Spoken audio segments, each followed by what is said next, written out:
유럽의 야심찬 친환경 에너지 계획 다들 들어보셨을 텐데요. 그런데 이 거대한 계획 뒤에 우리가 잘 몰랐던 또 다른 거대한 도전 과제가 숨어 있다는 사실 알고 계셨나요? 오늘은 유럽이 이 문제를 어떻게 풀어가고 있는지 그 아주 스마트한 기술의 세계로 한번 깊숙이 들어가 보겠습니다. 자, 이 숫자부터 한번 보시죠. 70%. 이게 무슨 뜻이냐면요. 유럽연합은 2050년까지 전체 전력의 70% 이상을 풍력이나 태양광처럼 날씨에 따라 발전량이 휙휙 바뀌는 그런 변동성 에너지원으로 채울 거라고 합니다. 정말 엄청난 변화죠? 바로 여기서부터 이야기가 아주 흥미로워집니다. 그냥 태양광 패널 많이 깔고 풍력발전소 많이 짓는다고 끝나는 문제가 아니거든요. 기후 문제를 해결하려고 도입한 이 기술이 오히려 전력 시스템 전체를 마비시킬 수도 있는 새로운 문제를 만들어내고 있는 그런 역설적인 상황인 겁니다. 그럼 그 첫 번째 도전 과제부터 한번 살펴보겠습니다. 핵심은 바로 이거예요. 어떻게 하면 안정적인 전력망을 유지할 수 있는가? 갑자기 바람이 멈추거나 해가 구름 뒤로 숨어버려도 우리 집 형광등은 계속 켜져 있어야 하잖아요? 이걸 도대체 어떻게 가능하게 할 거냐는 거죠. 그래서 여기서 정말 중요한 개념이 하나 등장합니다. 바로 계통 유연성이라는 건데요. 좀 어렵게 들릴 수도 있지만 쉽게 말해 자동차의 서스펜션 같은 거라고 생각하시면 돼요. 울퉁불퉁한 길을 달려도 차가 안정적인 것처럼 전력 공급이 널뛸 때 그 충격을 흡수해서 시스템 전체가 안정적으로 유지되게 하는 능력, 그게 바로 계통 유연성입니다. 근데 이 불안정성이라는 문제가요, 정말 잠깐의 틈도 주지 않고 터집니다. 먼저 정말 눈 깜짝할 사이 초 단위에서 문제가 생길 수 있어요. 기존의 크고 무거운 발전기가 사라지면서 전력망의 물리적인 맷집, 이걸 관성이라고 하는데 이게 약해져서 주파수가 갑자기 뚝 떨어질 수 있는 거죠. 좀 더 길게 분이나 시간 단위로 보면 날씨 때문에 전력 공급에 갑자기 구멍이 뻥 뚫리기도 하고요. 또 시간이나 일 단위로 보면 특정 지역으로 전기가 너무 몰려서 마치 퇴근길 도로처럼 꽉 막히는 전력망 혼잡 현상도 일어납니다. 이게 시간만 그런 게 아니에요. 공간적으로도 마찬가지입니다. 아주 작게는 우리 동네에서 전등이 깜빡이는 그런 전압 문제부터 시작해서 좀 더 크게는 지역과 지역을 잇는 송전망이 꽉 막히는 현상, 그리고 더 나아가서는 국가 간의 전력을 주고받을 때 손발이 안 맞는 문제까지 정말 모든 스케일에서 문제가 터져 나오고 있는 거죠. 아니, 도대체 왜 이렇게 문제가 많아진 걸까요? 그 이유를 알려면요, 기존의 전력망이 어떻게 생겨 먹었는지를 좀 들여다봐야 합니다. 이걸 알면 지금 왜 이렇게 힘들어하는지 바로 감이 오실 거예요. 기존 전력망은요, 아주 간단했어요. 이 그림을 보세요. 딱 봐도 뭔가 위에서 아래로 명령이 내려오는 구조 같죠? 맨 위에 있는 중앙 관제소에서 자, 지금부터 전기 이만큼 만들어 하고 명령을 내립니다.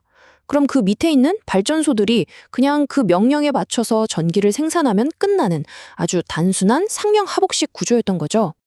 그런데 이제 우리 집 옥상에도 태양광 패널이 있고 여기저기 풍력 터빈이 돌아가잖아요. 전기가 한 곳에서 만들어져서 한 방향으로만 흐르는 게 아니라 이제는 여기저기서 만들어지고 소비되는 그야말로 복잡한 양방향 고속도로가 되어버린 겁니다. 기존의 그 단순한 일방통행 시스템으로는 이 복잡한 교통 상황을 도저히 감당할 수가 없게 된 거죠. 그래서 해결책이 뭐냐? 단순히 전선을 더 깔고 발전소를 더 짓는 그런 무식한 방법이 아닙니다. 해답은 바로 전력망의 지능을 업그레이드하는 데 있어요. 전력망을 더 똑똑하게 만드는 것, 바로 제어의 혁명이 시작된 겁니다. 이 혁명을 이끄는 두 가지 핵심 기술이 있는데요.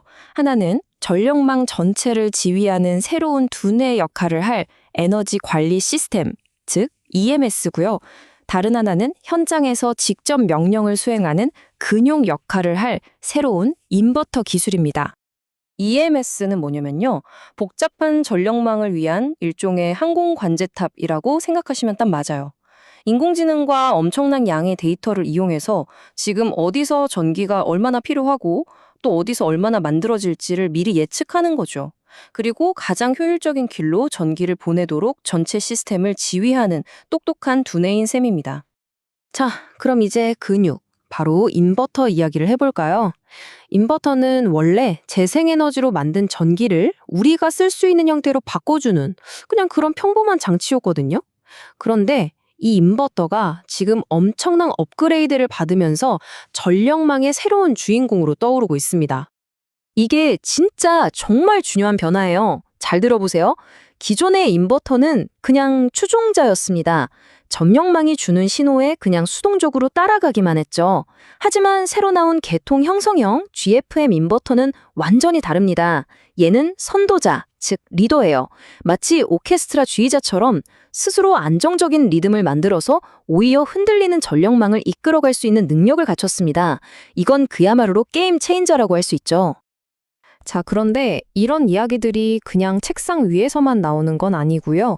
지금 유럽연합 전역에서 아주 활발하게 실제 실험이 이루어지면서 이론이 현실이 되고 있습니다.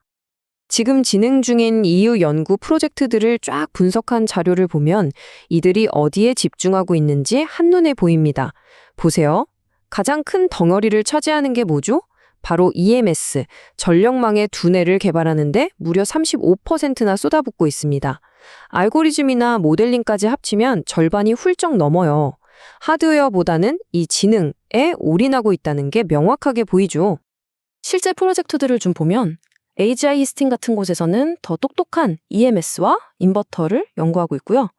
플렉스 인더스트리즈는 에너지를 많이 쓰는 공장의 효율을 높이는 방법을, 플렉스 그리드는 시장 규칙이나 통신 방법을 개선하는 식으로 정말 다양한 각도에서 이 문제를 풀고 있는 걸 알 수 있습니다. 자, 그럼 이제 거의 다 왔습니다. 마지막으로 미래를 향한 이들의 구체적인 로드맵은 과연 무엇일까요? 물론 아직 넘어야 할 산이 많습니다. 말은 쉽지만 당장 AI를 학습시킬 깨끗하고 좋은 데이터가 부족하고요. 이 모든 걸 실시간으로 계산하려면 컴퓨터 성능도 어마어마해야겠죠.